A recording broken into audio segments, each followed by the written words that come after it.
Hint குடுத்துருக்கோம் பிள்ளைங்களுக்கு. அதுலேருந்து ஃபர்தரா ஏதாவது இன்ஃபர்மேஷன் குடுத்தா தானே அவங்களுக்கும் யூஸ்ஃபுல்லா இருக்கும். எல்லா இன்ஃபர்மேஷனும் உன் மூளைக்குள்ளேயே வச்சிருந்தா சரி, உனக்கு என்ன இன்ஃபர்மேஷன் வேணும் சொல்லு. அன்னைக்கு நம்ம ஏதோ 3 விசாவை பத்தி பேசினோம். ம் அந்த 3 விசால நீங்க எந்த கேட்டகரியில வந்தீங்க? ஓகே. ஸோ உனக்கு வந்து சரி, நம்ம எங்கெங்கேயோ போகிறதுக்கு என்னென்ன தெரியாத விசா இதெல்லாம் பேசுகிறதுக்கு நம்ம வந்த விசாவை பற்றியே பேசலாம். ஸோ ஆமா, நம்ம கதையிலேருந்து ஆரம்பிச்சா தானே நமக்கும் ஒரு வேல்யூபிள் இருக்கும். ஆக்சுவலாக இது எல்லாராலையும் அப்ளை பண்ண முடியும். இது நான் என்னால் பண்ண முடியும்னா உங்களாலையும் பண்ண முடியும். ஸோ 189ஓட ஸ்பெஷல் என்ன, 189 சப் கிளாஸ் விசாவோட ஸ்பெஷல் என்ன, அதுக்கு என்னென்ன க்ரைட்டீரியாஸ் இருக்குது, அதுக்கு நீங்கள் எலிஜிபிளாக இல்லையா, நம்ம இந்த வீடியோவில் பார்த்துடலாம். ஓகேவா? ஸோ இந்த 189ஓட ஸ்பெஷல் என்ன மற்ற 2 பெர்மனன்ட் ரெசிடென்ஸ் விசாவை விட, விச் இஸ் லைக் 190 அண்ட் 499 விசாவை விட இந்த 189ஓட ஸ்பெஷாலிட்டி என்னங்கிறத பார்த்துடலாம். சரியா? ஸோ 189ங்கிறது வந்து direct permanent residency visa. So அதாவது நீங்கள் நிறைய பேர் ஃபாரினில் சிட்டிசன்ஷிப் வாங்குறவங்கள கேள்விப்பட்டிருப்பீங்க. 5-6 வருஷம் இருந்து ஒரு 10-12 வருஷம் இங்கேயே வாழ்ந்து இங்கேயே வேலை பார்த்து இங்கேயே டேக்ஸ் கட்டி அப்புறம் பெர்மனன்ட் ரெசிடென்சி வாங்கி அப்புறம் சிட்டிசன்ஷிப் வாங்கியிருப்பாங்க. பட் இந்த விசாவோட ஸ்பெஷாலிட்டி என்னென்னா, நீங்கள் இந்தியாவிலே இருந்து பாயிண்ட்ஸ் எல்லாம் கேதர் பண்ணிவிட்டு டேரெக்டாகவே ஆஸ்திரேலியாவுக்கு நீங்கள் பெர்மனன்ட் ரெசிடென்சி அப்ளை பண்ணி நீங்கள் இந்தியாவிலேருந்து ஃப்ளைட் ஏறி டேரெக்டாக ஆஸ்திரேலியா வந்து அடுத்த நாள்லேருந்து நீங்கள் பெர்மனன்ட் ரெசிடென்ட் தான். ஓகேவா? ஸோ இதுதான் ஒன் ஆஃப் தி ஹைலைட்டடான ஃபேக்ட்ஸ் அபவுட் 189. ஓகேவா? நீங்கள் வந்து உங்களுக்கு அன்லிமிட்டெட் ஹார்ஸ் நீங்கள் ஒர்க் பண்ணலாம். நீங்கள் வந்து உங்களுக்கு பிடிச்ச துறையில் புதுசாக படிச்சுக்கிட்டு வேலைக்கு சேரலாம். இல்லை ஆல்ரெடி நீங்கள் வேலை பார்த்துட்டு இருக்க ஃபீல்டு இங்கே நீங்கள் வேலை தேடிக்கலாம். ஸோ நான் வந்து மெக்கானிக்கல் இன்ஜினியரிங் படிச்சுட்டு ஊரில் வந்து ஒரு 2-2.5 வருஷம் 3 வருஷம் கிட்டே நான் ஒர்க் பண்ணிகிட்டு இருந்தேன். ஸோ அங்கே என்ன ஃபீல்டில் ஒர்க் பண்ணிகிட்டு இருந்தேனோ அதே ஃபீல்டில் தான் நான் இங்கேயும் ஒர்க் பண்ணிகிட்ருக்கேன். ஸோ இதுதான் 189ஓட பெரிய அட்வான்டேஜு. இன்னொரு எக்ஸ்ட்ரா பர்க் என்ன அப்படின்னா, இந்த 190யும் 491லேயும் வந்து குறிப்பிட்ட ரீஜனில் தான் நம்ம ஒர்க் பண்ணணும். ஃபார் எக்ஸாம்பிள் ஆஸ்திரேலியாவில் வந்து நிறையா சிட்டிஸ் இருக்குது. ஓகேவா? ஆனால் நிறையா சபர்ப் ரீஜன்ஸும் இருக்குது, ஃபார் டெவலப்பிங் சிட்டிஸும் இருக்குது. ஸோ இந்த டெவலப்பிங் சிட்டிஸில் தான் நீங்கள் மற்ற 2 கேட்டகரிஸ்லேயும் நீங்கள் போய் ஒர்க் பண்ண முடியும். So major cities like Sydney, Brisbane இந்த மாதிரி இடத்துலலாம் நீங்கள் 190லேயும் 491 விசாலையும் டேரெக்டாக போய் ஒர்க் பண்ண முடியாது. ஓகேவா? பட் 189ல் நீங்கள் ஆஸ்திரேலியாவில் எந்த இடத்துல வேணால் நீங்கள் போய் ஒர்க் பண்ணிக்கலாம். சரியா? So that's another advantage of 189. Okay, சரி, வேறு என்ன தெரியணும்? சரி, இந்த விசாக்கு என்னென்ன எலிஜிபிலிட்டி க்ரைட்டீரியா? ஓகே, இந்த விசா அப்ளை பண்ணுறதுக்கு நீங்கள் எலிஜிபிளானு நம்ம இன்றைக்கே ஒரு கால்குலேஷன் போட்டு பார்த்துடலாமா? இந்த கால்குலேஷன் எல்லாருக்குமே தான். அதாவது காலேஜ் முடித்து வெளியே வந்த ஒரு ஸ்டூடெண்ட்டாக இருக்கட்டும், இல்லை காலேஜ் முடித்து வெளியே வந்து ஒரு 3-4 வருஷம் ஒர்க் பண்ண ஒரு கிராஜுவேட்டாக ஒரு ஒர்க்கராக இருக்கட்டும், ப்ரொஃபஷ்னல் ஒர்க்கர்ஸாக இருக்கட்டும், ஐடியாக இருக்கட்டும், நர்சஸாக இருக்கட்டும், இன்ஜினியர்ஸாக இருக்கட்டும், யாராக வேணா இருக்கட்டும். ஓகேவா? ஸோ இவங்க எல்லாருக்குமே ஒரு பேசிக் கால்குலேஷன்ஸ் நீங்கள் எலிஜிபிளாக இல்லையாங்கிறத நம்ம இந்த வீடியோவில் பார்த்துக்கலாம். நீங்கள் எலிஜிபிளான்னு பார்க்குறதுக்கு ஃபஸ்ட்டு மெயின் கேட்டகரி ஏஜ். நீங்கள் வந்து 25லேருந்து 32 வயசுக்குள்ளே இருந்தீங்கன்னா உங்களுக்கு ஆஸ்திரேலியன் கவர்மெண்ட் 30 பாயிண்ட்ஸ் கொடுக்கும். ரெண்டாவது உங்களோட எஜுகேஷன். நீங்கள் வந்து ஒரு பிடெக் கிராஜுவேட்டாக இல்லை ஒரு பிஇ கிராஜுவேட்டாக இருந்தீங்கன்னா ஆஸ்திரேலியன் கவர்மெண்ட் உங்களுக்கு அதுக்கு 15 பாயிண்ட் கொடுக்கும். மூணாவது வந்து உங்களோட ஒர்க் எக்ஸ்பீரியன்ஸ். உங்களுக்கு வந்து எந்த வெளிநாடுகள்லேயும் சரி இல்லை இந்தியாவிலும் சரி உங்களுக்கு 3+ இயர்ஸ் ஆஃப் எக்ஸ்பீரியன்ஸ் இருந்ததுன்னா உங்களுக்கு 5 பாயிண்ட்ஸ் ஆஸ்திரேலியன் கவர்மெண்ட்ஸ் கொடுப்பாங்க. இல்லை எக்ஸ்பீரியன்ஸ் இல்லாதவங்க இந்த விசாக்கு அப்ளை பண்ண முடியாதான்னு கேட்டிங்கன்னா கிடையாது. வித் ஈவன் 0 எக்ஸ்பீரியன்ஸ் நீங்கள் இந்த விசாக்கு அப்ளை பண்ணலாம். ஏன்னா இந்த எக்ஸ்பீரியன்ஸ் இருந்தால் உங்களுக்கு 5 பாயிண்ட் கிடைக்கும், இல்லைன்னா அந்த 5 பாயிண்ட் உங்களுக்கு கிடைக்காது. நாலாவது அங்கே தான் வந்து உங்களோட இங்கிலீஷ் ஸ்கில்ஸ். அதாவது இந்த நாட்டுக்கு வரும்போது உங்களால் இங்கே ஈஸியாக எல்லா மக்கள் கூடயும் கேஷுவலாக பேசி பழகிற அளவுக்கு உங்களுக்கு இங்கிலீஷ் தெரிஞ்சிருக்கா என்னென்னு அவங்க செக் பண்ணுவாங்க. ஸோ இந்த இங்கிலீஷ் எக்ஸாமில் 2 கேட்டகரி இருக்குது, which is one is superior, இன்னொன்று வந்து ப்ரொஃபிஷியன்ட்.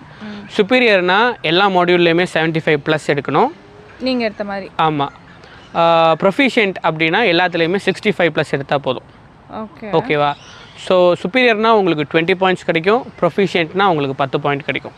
ஓகே. ஸோ எப்போயுமே நீங்கள் வந்து ஃபஸ்ட்டு எல்லா மாடியூலும் 65+ எடுத்துகிட்டு அப்புறம் நீங்கள் எல்லா மாடியூல்லையும் 79+, அதாவது சுப்பீரியருக்கு ட்ரை பண்ணுறது பெட்டர் ஆப்ஷன். ஓகேவா? ஸோ இன்னொரு ட்விஸ்டான ஒரு மாடியூல் இருக்குப்பா. என்னென்னா, ஆஸ்திரேலியாவில் இந்தியாவில் நீங்கள் கல்யாணம் ஆகாதவராக இருந்தீங்கன்னா உங்களுக்கு ஒரு பூஸ்டப் பாயிண்ட்ஸ் இருக்குது. அதாவது கல்யாணம் ஆகாத பசங்களுக்கு அவங்க வந்து 10 பாயிண்ட் கொடுக்குறாங்க. இதுவே கல்யாணம் ஆகிருந்ததுன்னா ஒரு பிரச்சனையும் கிடையாது, இந்த 10 பாயிண்ட் கிடைக்காது. பட் இன்ஸ்டெட் உங்களோட ஒய்ஃப் வந்து இன்னொரு வாட்டி எக்ஸாம் கொடுக்குறாங்க, அவங்க ரொம்ப கம்மியான மார்க்ஸ் ஐஎல்ஸ்லேயோ பிடிஓலையோ எடுத்தாங்கன்னா அவங்களால உங்களுக்கு 5 பாயிண்ட்ஸ் கான்ட்ரிபியூட் பண்ண முடியும். ஸோ உங்கள் ஒய்ஃப் வந்து உங்களுக்கு சப்போர்ட் பண்ணணும்னு நினச்சாங்கன்னா யூஆர் லக்கி, அவங்களால உங்களுக்கு வந்து ஒரு 5 பாயிண்ட்ஸ் கெயின் பண்ண முடியும். ஓகேங்களா? உங்கள் ஒய்ஃபை நீங்கள் மெயின் அப்ளிகண்ட்டாகவும் போடலாம், நீங்கள் மெயின் அப்ளிகண்ட்டாகவும் போட்டுக்கலாம். ஸோ யார் மெயின் அப்ளிகண்ட், யாருக்கு ஹெல்ப் பண்ணணும்னு நினைக்கிறாங்களோ அவங்களோட பார்ட்னர் வந்து எக்ஸாம் எழுதுகிற மூலியமாக 5 பாயிண்ட்ஸ் நீங்கள் இந்த மெயின் அப்ளிகண்ட் கெயின் பண்ணலாம். ஸோ இன்னொரு possible way NAATI. So NAATI என்னென்னு கூகுள் பண்ணுங்கள், you will get to know what are those. ஸோ நாட்டிங்கிறது நீங்கள் உங்களோட சொந்த தாய்மொழி, தமிழாக இருக்கட்டும், மலையாளமாக இருக்கட்டும், கன்னடமாக இருக்கட்டும், தெலுங்குவாக இருக்கட்டும், அந்த அந்த உங்களோட சொந்த தாய்மொழியில் நீங்கள் எக்ஸாம் எழுதி அடிஷ்னல் 5 பாயிண்ட்ஸ் நீங்கள் கெயின் பண்ணலாம் through community languages. So which is another one of the best boosting point you can get.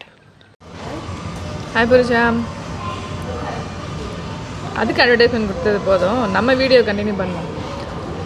So ஓவராலாக எவ்வளோ பாயிண்ட்ஸ் வரணும் அதை பற்றி ஒரு ஓவரால் சம்மரி கொடுத்தீங்கன்னா நம்ம கண்டென்ட்டை முடிச்சுக்கலாம் இன்றைக்கி. ஓகே, சரி. நான் ஒரு க்ரைட்டீரியாவாக சொல்கிறேன், நீ பாயிண்ட்ஸ் கூட்டிகிட்டே வா.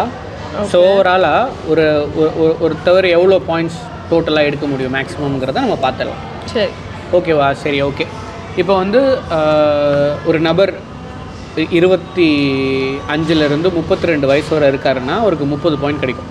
ஓகே, ஓகேவா? ஸோ ப்ளஸ் அவர் வந்து ஒரு டிகிரி ஹோல்டராக இருக்காருங்கிற பட்சத்தில் அவருக்கு 15 பாயிண்ட் கிடைக்கும். அப்போ மொத்தம் எத்தனை? டிகிரினா பிடெக் ஒரு பிஇ. ஓகே, அப்போ 45 பாயிண்ட்ஸு. சரி, ப்ளஸ் ஒர்க் எக்ஸ்பீரியன்ஸ். இப்போ அவருக்கு வந்து ஒரு 3 வருஷத்துக்கு எக்ஸ்பீரியன்ஸ் இருக்குது மினிமம், இல்லை 3 வருஷத்துக்கு மேலே எக்ஸ்பீரியன்ஸ் இருந்தாலும் அவருக்கு வந்து 5 பாயிண்ட்ஸ் கிடைக்கும், 50 பாயிண்ட்ஸ். அப்போ இன்னொரு விஷயம் வந்து எக்ஸ்பீரியன்ஸ் இல்லைன்னா doesn't matter, that's another advantage, but still they can apply. நீங்க உங்க எக்ஸ்பீரியன்ஸும் காட்டலல்ல? ஆமாம், வித் 0 எக்ஸ்பீரியன்ஸ். ஓகே, ஓகேவா? சரி, அடுத்தது லாங்குவேஜ். ஓகே. ஸோ நான் வந்து பிடி எழுதியிருந்தேன். So you can also apply for IELTS நீங்கள் எழுதலாம், இல்லை பிடி எழுதலாம். ஸோ பிடியில் வந்து above 79 இன் எவ்ரி மாடியூல் எடுத்திருந்தீங்கன்னா உங்களுக்கு 20 பாயிண்ட் கிடைக்கும். above 65 எல்லா மாடியூல்னு எடுத்திருந்தீங்கன்னா உங்களுக்கு 10 பாயிண்ட் கிடைக்கும்.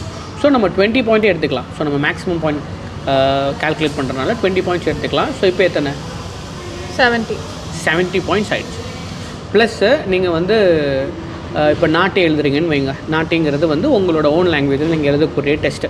ஸோ அது எழுதுனீங்கன்னா அடிஷ்னலாக ஒரு 5 பாயிண்ட்ஸ் கிடைக்கும். அப்போ எவ்வளோ? 75 பாயிண்ட் ஆகிடுச்சு. சரி, இப்போ நீங்கள் அன்மேரிடாக இருக்கீங்க, யங்ஸ்டராக இருக்கீங்கிற பட்சத்தில் உங்களுக்கு இந்த கவர்மெண்ட் 10 பாயிண்ட் கொடுக்கும். ஓகேவா? ஸோ 10 பாயிண்ட்னா எவ்வளோ ஆச்சு மொத்தம்? 85 பாயிண்ட்ஸ். So 85 points. ஓகேவா? இன் ரேர் கேஸ் உங்களுக்கு மேரிட் ஆகிடுச்சுனாலும் டசன்ட் மேட்டர். நிறையா பேர் கல்யாணம் ஆனதுக்கப்புறம் தான் இந்த விஷயங்கள்லாம் தெரிய வந்து ஃபேமிலியோட மைக்ரேஷனுக்கு ட்ரை பண்ணுவாங்க. ஸோ டசன்ட் மேட்டர், நீங்கள் கல்யாணம் ஆயிருக்க கப்பலாக இருந்தீங்கிற பட்சத்தில் உங்கள் பார்ட்னர் வந்து உங்களுக்கு ஹெல்ப் பண்ணணும்னு நினச்சாங்கன்னா அவங்க ஐஎல்ஸோ பிடி எழுதுங்கிற பட்சத்தில் உங்களுக்கு அவங்களால ஒரு 5 பாயிண்ட்ஸ் கான்ட்ரிபியூட் பண்ண முடியும். எழுதின மாதிரி. ஆமாம். ஸோ ஆப்வியஸாக பார்த்தீங்கன்னா டோட்டல் பாயிண்ட்லேருந்து நீங்கள் கல்யாணம் ஆனவராக இருந்தால் ஒரு 5 பாயிண்ட் மைனஸ் பண்ணிவிடுங்க. ஏன்னா உங்களுக்கு 10 பாயிண்ட் போயிடும். But still your partner can contribute some points toward yours PR. So மொத்தம் எவ்வளோ ஆச்சு? பட் எல்லாமே பாசிட்டிவ் டிக்காக இருந்தால் நமக்கு 85 பாயிண்ட்ஸ். ஸோ மேக்ஸிமமாக உங்களால் 85 பாயிண்ட்ஸ் எடுக்க முடியும்.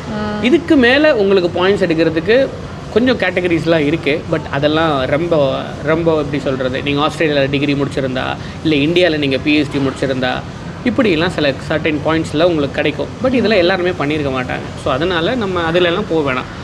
இதுவே அதாவது இந்த 80 to 85 பாயிண்ட்ஸே இட்ஸ் மோர் தென் இனஃப். எனக்கு வந்து எத்தனை பாயிண்ட்ஸில் நீங்கள் 189 கிடச்சிருக்குன்னு நினைக்கிறீங்க? 85 பாயிண்ட்? நோ, 70 பாயிண்ட்ஸ்லேயே கிடச்சிருச்சு. இட் டிபெண்ட்ஸ் ஆன் லைக் அந்த டைமில் என்ன டிமாண்ட் இருக்கோ எவ்வளோ பாயிண்ட்ஸ் போயிட்டுருக்கோ அதை வச்சு உங்களுக்கு கிடைக்கும். த திங் இஸ் நீங்கள் எவ்வளோ சீக்கிரம் அந்த ப்ராசஸ் எல்லாம் ஸ்டார்ட் பண்ணி அப்டேட் பண்ணி வைக்கிறீங்களோ, அப்டேட் பண்ணி முடிச்சுட்டு உங்கள் நார்மல் லைஃபுக்கு போனீங்க அப்படின்னா உங்களுக்கு உண்டான டைம் வரும்போது உங்களுக்கு இன்விடேஷன் அனுப்புவாங்க. அந்த இன்விடேஷன் வந்தவுடனே உங்கள் விசாவை நீங்கள் லான்ச் பண்ணி நீங்கள் ஆஸ்திரேலியாவுக்கு டைரக்ட் பெர்மனன்ட் ரெசிடெண்ட்டோட இங்கே வந்து ஃபுல் டைம் வேலை பார்க்கலாம். ப்ளஸ் உங்கள் ஒய்ஃபுக்கும் டிஃப்ரெண்ட் விசா கிடைக்கும். உங்கள் அப்பா அம்மாவையும் நீங்கள் கூட்டிகிட்டு வந்து இங்கேயே வச்சுக்கலாம். சிம்பிள். சாப்பிட்லாமா? நான் சாப்பிட்லாமா? சரி, சாப்பிடுங்க. நமக்கு படத்துக்கு டைம் ஆச்சு. இதோட இன்னைக்கு முடிச்சுக்கலாம். பாய் பாய். எல்லாருக்கும் பாய் சொல்லுப்பா.